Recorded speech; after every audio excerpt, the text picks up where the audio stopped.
Au dîner de l'Action de grâce, mes parents ont exigé, le restaurant de ton frère fait faillite. Tu vas payer 45 000 euros. J'ai sorti mon téléphone et j'ai répondu, j'ai trouvé sa société écran. Il a déjà volé votre retraite. Ma mère m'a coincé lors du dîner de l'Action de grâce pour m'annoncer que j'allais vider mes économies pour renflouer le restaurant en faillite de mon jeune frère. Elle a prononcé cela comme un verdict, pas comme une demande. Ce qu'elle ne savait pas, c'est que j'avais passé les 4 derniers mois à élaborer un plan d'évasion si infaillible qu'à Noël, je serais à 2000 miles de là avec un nouveau travail, un nouvel appartement, et chaque reçu prouvant exactement où l'argent de son garçon en or était vraiment allé. C'est là que tout a commencé. Et croyez-moi, vous allez vouloir entendre comment cela se termine. Assurez-vous d'être abonné pour ne rien manquer. Et nous sommes toujours curieux, d'où dans le monde nous regardez-vous aujourd'hui? Laissez-le dans les commentaires. L'odeur de la dinde rôtie m'a frappé dès la seconde où je suis sorti de ma voiture. Et pendant un bref et cruel instant, j'ai presque eu l'impression d'être à la maison. Presque. Je me tenais dans l'allée de la maison coloniale à 2 étages de mes parents à Richmond, en Virginie, serrant mes clés de voiture si fort que les dents en métal s'enfonçaient dans ma paume. J'avais 31 ans. J'étais experte comptable judiciaire pour l'un des plus grands cabinets d'audit de la côte est. J'avais passé la dernière décennie à démêler des fraudes pour des entreprises valant des milliards. Et pourtant, monter les marches de ce Porsche me faisait me sentir comme une jeune fille nerveuse de 12 ans se préparant à une interrogation surprise pour laquelle elle n'avait pas étudié. J'ai vérifié mon téléphone. 3 appels manqués de ma mère dans la dernière heure. Un message de mon frère Derek. Apporte du vin. Le bon. Pas cette merde bon marché de supermarché. Non, s'il te plaît. Pas de joyeuse action de grâce. Juste une exigence, comme passer une commande au service au volant. Je n'ai pas apporté de vin. La porte d'entrée était déverrouillée comme toujours. Je suis entré et j'ai immédiatement entendu 2 choses.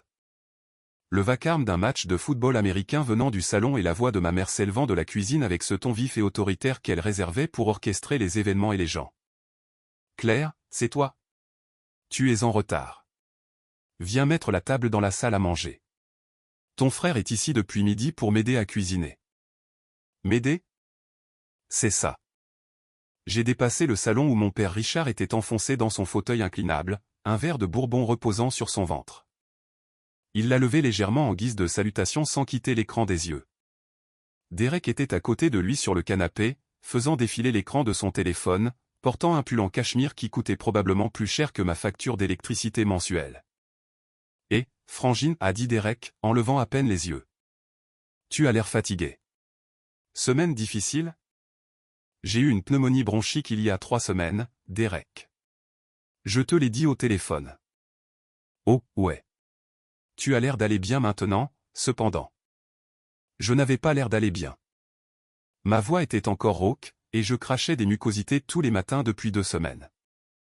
Mais dans cette maison, ma santé était toujours une note de bas de page. Je suis allé dans la salle à manger et j'ai commencé à disposer les assiettes. Mémoire musculaire.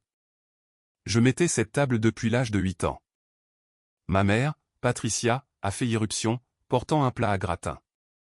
C'était une directrice de lycée à la retraite, une femme qui avait passé 30 ans à gérer des adolescents et qui n'avait jamais tout à fait désactivé sa voix d'administratrice. Elle m'a regardé de la tête aux pieds.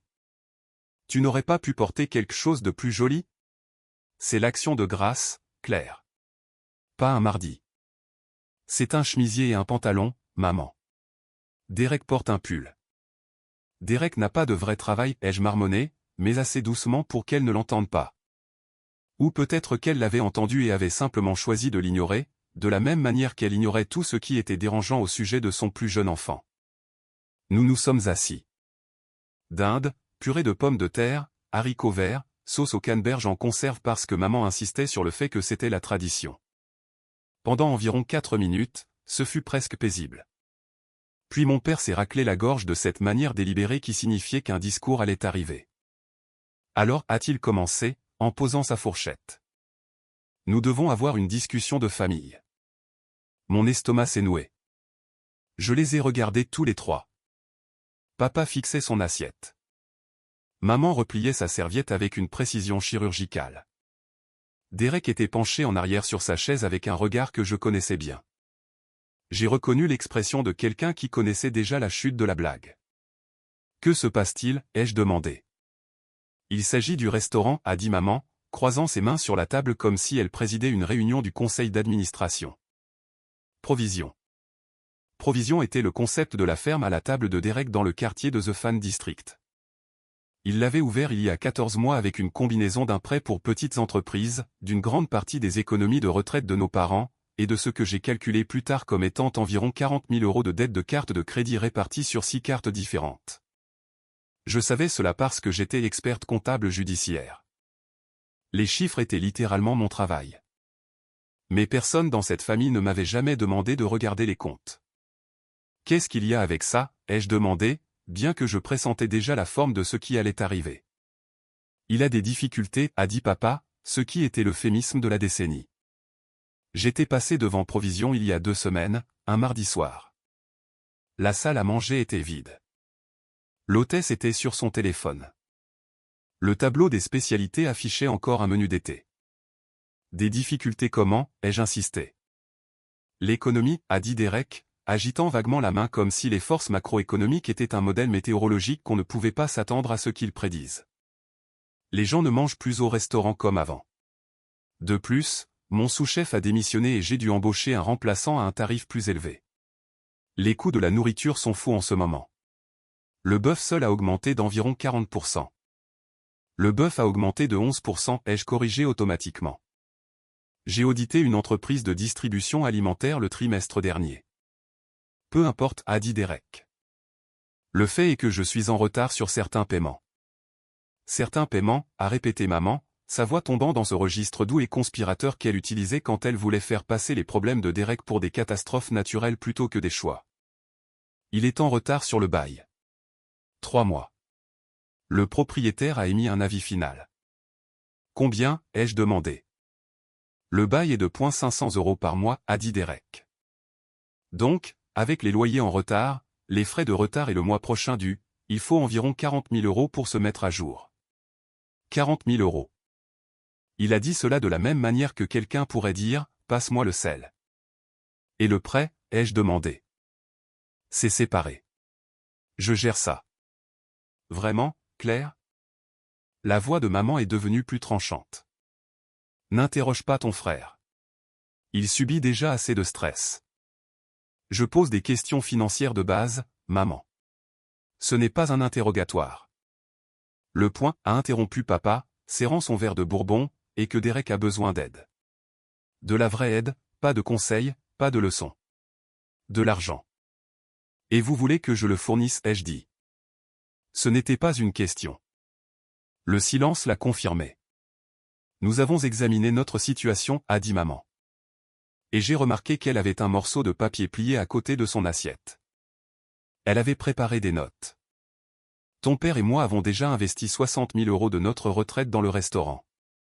Nous ne pouvons tout simplement pas contribuer davantage sans mettre notre avenir en péril. Mais vous voulez que je mette le mien en péril. Tu as des économies, Claire, a dit papa. Des économies importantes. Tu nous as parlé de tes comptes d'investissement. Tu conduis une belle voiture. Tu es propriétaire de ton appartement. J'ai des économies parce que j'ai travaillé 60 heures par semaine pendant 9 ans et que j'ai vécu en dessous de mes moyens, ai-je dit, sentant la chaleur monter dans ma poitrine. Ce ne sont pas des fonds de réserve. C'est ma retraite, mon fonds d'urgence, mon avenir. Et ceci est une urgence familiale, a dit maman, dépliant son papier. Nous avons fait quelques calculs. Si tu liquides une partie de ton compte de courtage, environ 45 000 €, tu peux couvrir les loyers en retard de Derek, les 3 prochains mois à venir, et lui donner un petit pont pour se stabiliser. Ils avaient fait des calculs. Ils s'étaient assis à cette table, probablement autour d'un café, et avaient fait l'ingénierie inverse de ma vie financière pour déterminer combien ils pouvaient extraire. Vous avez calculé mon compte de courtage, ai-je dit lentement. Tu as mentionné le solde à Pâques, a dit papa. Quand tu te vantais de tes rendements. Je ne me vantais pas. Vous m'avez demandé comment se portaient mes investissements, et j'ai répondu honnêtement. Eh bien, maintenant nous te demandons d'investir dans la famille, a dit maman avec un sourire crispé. J'ai regardé Derek. Il coupait sa dinde avec l'indifférence désinvolte de quelqu'un qui regarde une transaction se dérouler en son nom, ce qui était exactement le cas. Il n'avait pas l'air reconnaissant. Il n'avait pas l'air gêné. Il avait l'air plein d'espoir. Derek, ai-je dit, quel est ton plan si je te donne cet argent? Il a haussé les épaules. Garder le restaurant ouvert, changer un peu l'image de marque, peut-être pivoter vers un concept de brunch. Le brunch est énorme en ce moment. Et si ça ne marche pas, ça marchera. J'ai juste besoin d'une piste de décollage. Piste de décollage. Le même mot que chaque entreprise en faillite utilise juste avant de s'écraser. Je ne le ferai pas, ai-je dit. La température dans la pièce a chuté de 10 degrés. Pardon, a dit maman. Je ne vais pas liquider mes économies pour couvrir 3 mois de loyer impayé pour un restaurant qui perd de l'argent depuis son ouverture. Ce n'est pas un investissement, maman. C'est un enterrement. Ne sois pas dramatique, a grogné papa. Je suis précise. Je suis comptable. C'est ce que je fais. Tu es égoïste, a dit Derek, me regardant enfin directement. Ses yeux étaient durs. Tu es assise là dans ton petit appartement avec tes petites feuilles de calcul et ton petit travail sûr. Et tu ne peux même pas aider ton propre frère quand il se noie. Tu te noies parce que tu as sauté dans le grand bain sans savoir nager. Et maintenant tu veux que je te lance mon gilet de sauvetage pendant que je fais du surplace avec une pneumonie. Ça suffit, a aboyé papa, claquant sa paume sur la table. L'argenterie a cliqueté. Ce n'est pas un débat. C'est une décision familiale. Nous t'avons élevé. Nous avons payé pour ton université. Vous avez payé pour 2 ans de collège communautaire, ai-je dit doucement.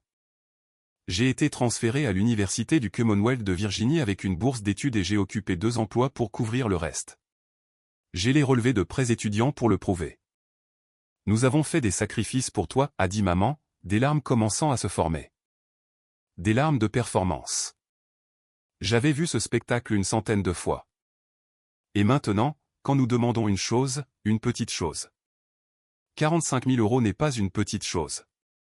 J'ai baissé les yeux sur mon assiette. La dinde refroidissait.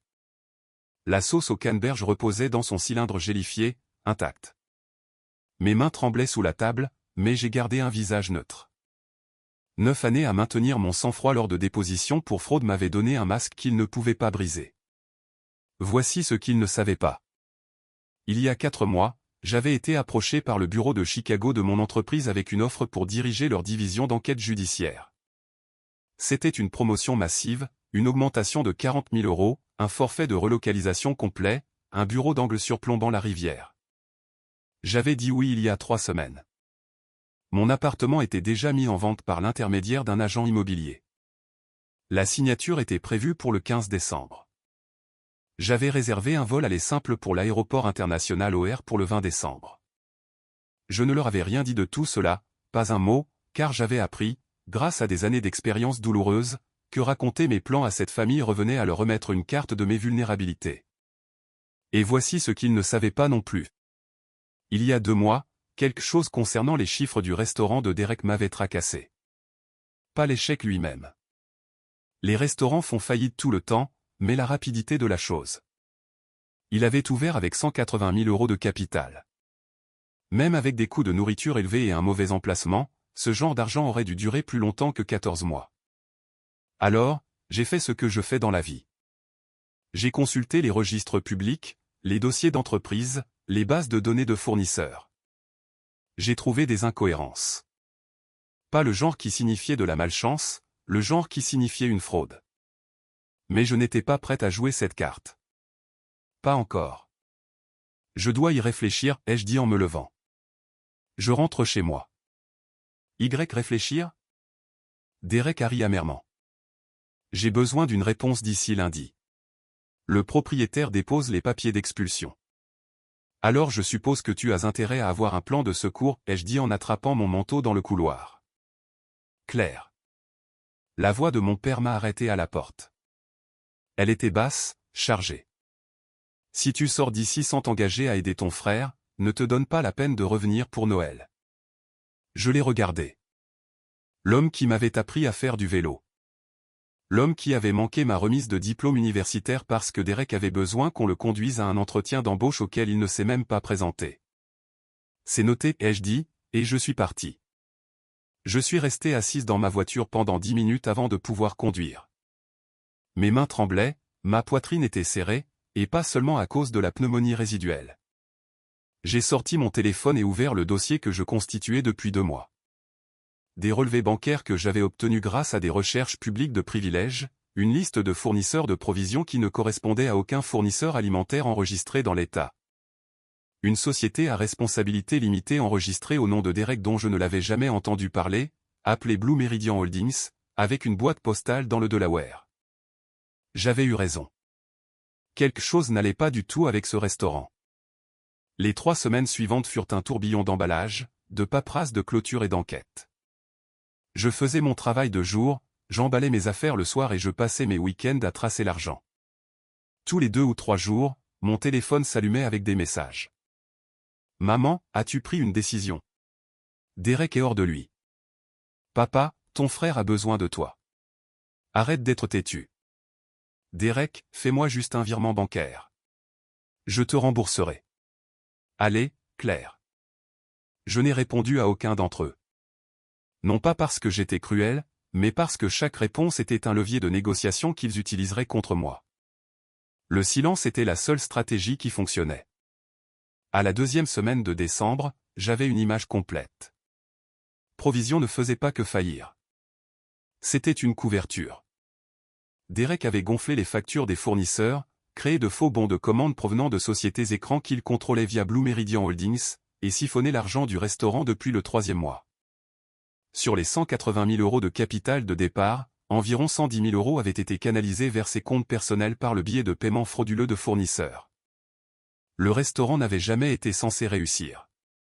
C'était un mécanisme pour extraire l'argent du prêt pour petites entreprises et de l'investissement de 60 000 € de nos parents. Mais c'était pire. Le prêt de l'administration des petites entreprises, le prêt fédéral pour petites entreprises de 120 000 € que Derek avait contracté, mentionnait un cosignataire. J'ai cherché le dossier. Le cosignataire était mon père. Papa avait mis son nom sur un prêt fédéral, et Derek avait utilisé les fonds pour commettre ce qui équivalait à une fraude électronique. Si l'administration des petites entreprises auditait le prêt, et ils allaient le faire, parce que Derek avait manqué 3 paiements, mon père serait tenu responsable. Sa pension, sa maison, tout. Et puis j'ai trouvé la dernière pièce, un 2e privilège sur la maison de mes parents, déposé il y a 4 mois. Derek les avait convaincus de contracter une ligne de crédit sur la valeur nette de leur maison pour 75 000 €, soi-disant pour des rénovations de restaurants. L'argent était allé directement à Blue Meridian Holdings. La maison de mes parents, la maison dans laquelle ils vivaient depuis 32 ans, était endettée jusqu'au cou, et ils ne réalisaient même pas que la valeur nette avait disparu. Je me suis assise dans mon appartement à moitié emballé, regardant les chiffres sur mon ordinateur portable, et j'ai senti quelque chose changer en moi. Pas de la colère, quelque chose de plus froid. De la clarté. Il voulait que je verse 45 000 € dans un bâtiment en feu alors que l'incendiaire se tenait à côté de moi en tenant les allumettes. Mon appartement a été vendu le 16 décembre. La clôture s'est bien passée.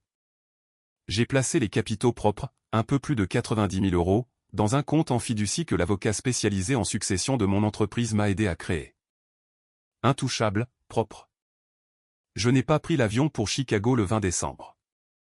J'ai repoussé ma date de début d'1 semaine parce que ma cousine Émilie se mariait le 22 décembre dans un domaine viticole à Charlottesville et que chaque membre de ma famille y serait. J'avais une dernière action de grâce à leur offrir. Celle-ci, ils l'avaient méritée. Le domaine viticole était magnifique. Des lumières blanches accrochées entre les chênes. Un quatuor à cordes jouant doucement. Émilie était radieuse, et je me suis senti sincèrement heureuse pour elle. Un bref moment de chaleur dans ce qui avait été le mois le plus difficile de ma vie.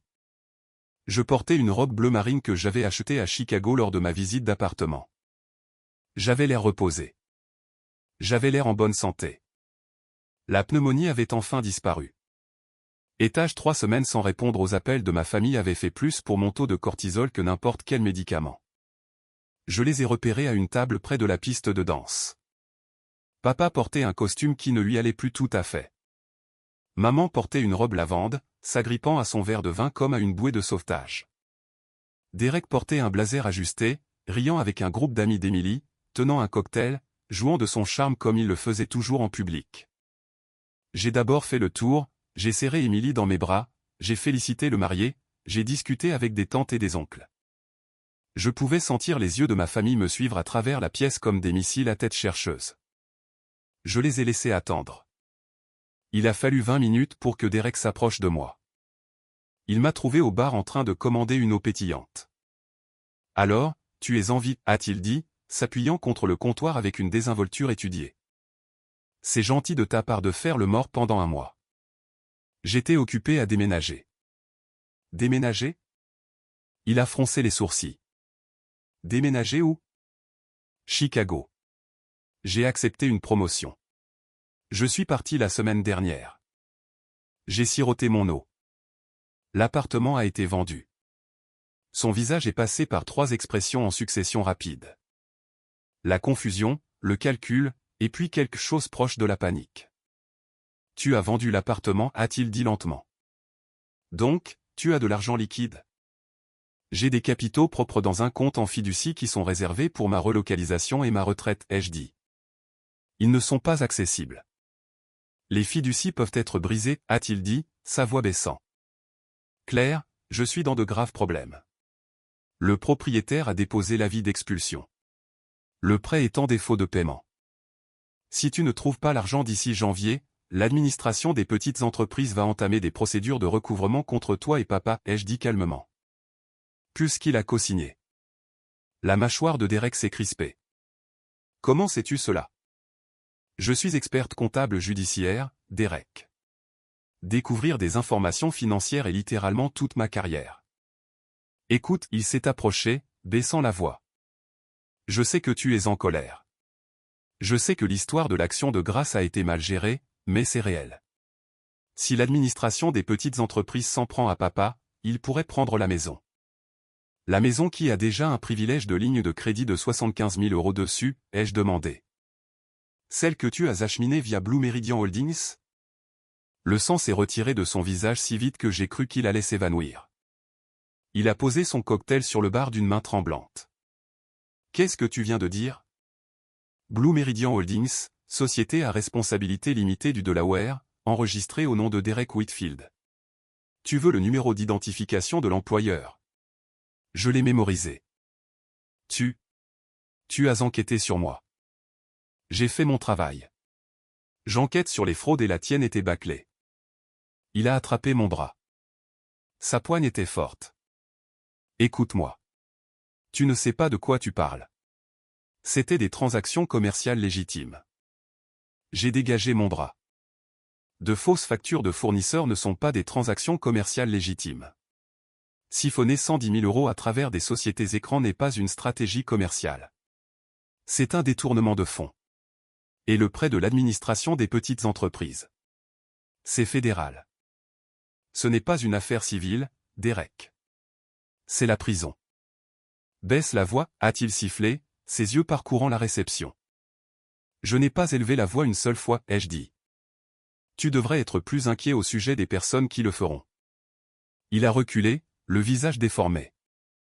Tu ne le ferais pas. Tu ne dénoncerais pas ton propre frère. J'ai déjà préparé le dossier, ai-je dit. Le fait que je le soumette ou non dépend entièrement de ce qui va se passer dans les 30 prochaines minutes. Que veux-tu, a-t-il chuchoté. Je veux que tu te diriges vers cette table où maman et papa sont assis. Et je veux que tu leur dises la vérité. Toute la vérité.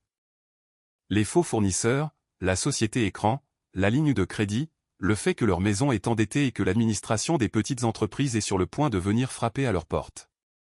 Tu leur dis, ou je le ferai. Je ne peux pas. Ils vont. Ils vont quoi ? Me renier ? Ils étaient prêts à me renier pour avoir dit non à un virement bancaire. Au moins, tes crimes valent leur réaction. Il est resté là, figé, son cocktail transpirant sur le bar à côté de lui. Je pouvais le voir calculer, passer en revue ses options comme il le faisait toujours, cherchant un angle, un raccourci, un moyen de faire de cela le problème de quelqu'un d'autre. Il n'y a pas de stratégie de sortie ici, Derek, ai-je dit doucement. J'ai fermé toutes les portes. Le dossier ira à l'inspecteur général de l'administration des petites entreprises si je ne vois pas de divulgation volontaire dans les 30 jours. Mais maman et papa méritent de l'entendre de ta bouche en premier. Ce soir. Il n'a pas bougé. Alors, je l'ai fait. Je me suis dirigé vers la table de mes parents. J'ai tiré une chaise, je me suis assise et j'ai posé mon téléphone sur la table avec l'écran vers le haut. Dessus se trouvait un document au format de document portable, le résumé financier que j'avais compilé. Chaque transaction, chaque société écran, chaque dollar retracé. Nous devons parler, ai-je dit. Oh, maintenant elle veut parler, a dit papa amèrement. Après un mois de silence. J'étais silencieuse parce que je travaillais, ai-je dit. Je faisais ce pourquoi j'ai été formé, suivre l'argent, et j'ai trouvé où il est allé. Maman a froncé les sourcils. Quel argent? Votre argent. Les 60 000 € que vous avez investis dans provision, la ligne de crédit sur la valeur nette de la maison de 75 000 €, le prêt pour petites entreprises de Derek que papa a co-signé. Le visage de papa est devenu gris. Qu'en est-il du prêt? Il est en défaut de paiement. 3 paiements manqués. L'administration des petites entreprises lancera le recouvrement dans les 60 jours, et puisque tu as co-signé, ils peuvent poursuivre tes actifs, ta pension, ta maison. J'ai fait une pause.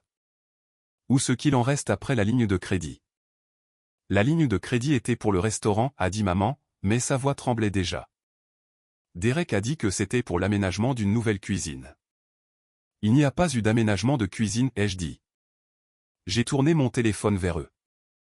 Derek a créé une société écran appelée Blue Meridian Holdings. Il a canalisé les fonds de la ligne de crédit, les décaissements du prêt pour petites entreprises et environ 110 000 € en faux paiement de fournisseurs à travers cette entité et vers ses comptes personnels. Le restaurant n'a jamais été viable. C'était un stratagème d'extraction d'argent, et c'est votre argent qu'il extrayait. Le silence qui a suivi ne ressemblait à rien de ce que j'avais connu à cette table. Pas le silence chargé avant une demande. Pas le silence furieux après un refus. C'était le silence d'un monde qui s'effondre. C'est impossible, a chuchoté papa. C'est documenté, ai-je dit. Chaque virement bancaire, chaque fausse facture, chaque enregistrement de société à responsabilité limitée. Je suis experte comptable judiciaire, papa. C'est ce que je trouve pour gagner ma vie. La seule différence, c'est que d'habitude, mes clients ne sont pas mes propres parents. Maman s'est tournée sur sa chaise, balayant la réception du regard. Elle a trouvé Derek debout au bar, exactement là où je l'avais laissé. Il n'avait pas bougé. Il nous dévisageait. Derek, a-t-elle appelé, sa voix portant à travers la piste de danse. Plusieurs têtes se sont tournées. Derek, viens ici tout de suite. Il s'est approché comme un homme s'approchant de sa condamnation, ce qui, d'une certaine manière, était le cas. Dis-moi quel a tort, a dit papa, sa voix à peine contrôlée. Dis-moi que tu ne nous as pas volé. Ce n'était pas du vol, a commencé Derek. Et les mots semblaient si pathétiques, si répétés que même lui semblait s'en rendre compte au milieu de sa phrase. C'était. Je restructurais le. As-tu pris notre argent pour le mettre dans une entreprise dont nous n'avons jamais entendu parler, a demandé maman. Sa voix était calme. Dangereuse. C'est plus compliqué que ça. As-tu falsifié des factures de fournisseurs, ai-je demandé. Elle n'était pas falsifiée. Elle l'était. As-tu endetté notre maison, a dit papa, se levant lentement de sa chaise. Sans nous le dire? La bouche de Derek s'est ouverte et fermée. Aucun son n'en est sorti. Il a hypothéqué votre maison, ai-je dit, gardant ma voix stable. Par le biais de la ligne de crédit. Et il n'a effectué aucun paiement. Vous risquez la saisie d'ici 6 mois. La main de maman est allée vers sa poitrine. Elle s'est assise lourdement. Le couple à la table voisine nous regardait ouvertement. J'avais un plan, a dit Derek, la voix brisée. L'investissement était censé rapporter. J'allais tout rembourser. J'avais juste besoin de plus de temps. Si Claire m'avait juste donné les 45 000 € à l'action de grâce, j'aurais pu. Tu aurais volé cela aussi, ai-je dit. Tu l'aurais acheminé par le biais de Blue Meridian et tu l'aurais utilisé pour effectuer des paiements minimums pendant que tu continuais à les saigner à blanc. Ce n'est pas vrai. J'ai les relevés bancaires, Derek. Tu n'avais pas le droit, a-t-il crié. Et maintenant, les gens regardaient définitivement. Émilie, ma cousine, se tenait près de la table des gâteaux, la main sur la bouche. Tu n'avais pas le droit de fouiller dans mes affaires privées. Tu en as fait mes affaires quand tu as essayé de me voler 45 000 € à l'Action de grâce, ai-je dit en me levant. Tu en as fait mes affaires quand maman et papa se sont présentés à ma table avec un tableau de mes économies et m'ont dit que c'était une décision familiale. Tu en as fait les affaires de tout le monde quand tu as commis une fraude fédérale avec le nom de papa sur la ligne pointillée. Papa a regardé Derek. L'expression sur son visage n'était pas de la colère. C'était quelque chose de pire. C'était de la reconnaissance.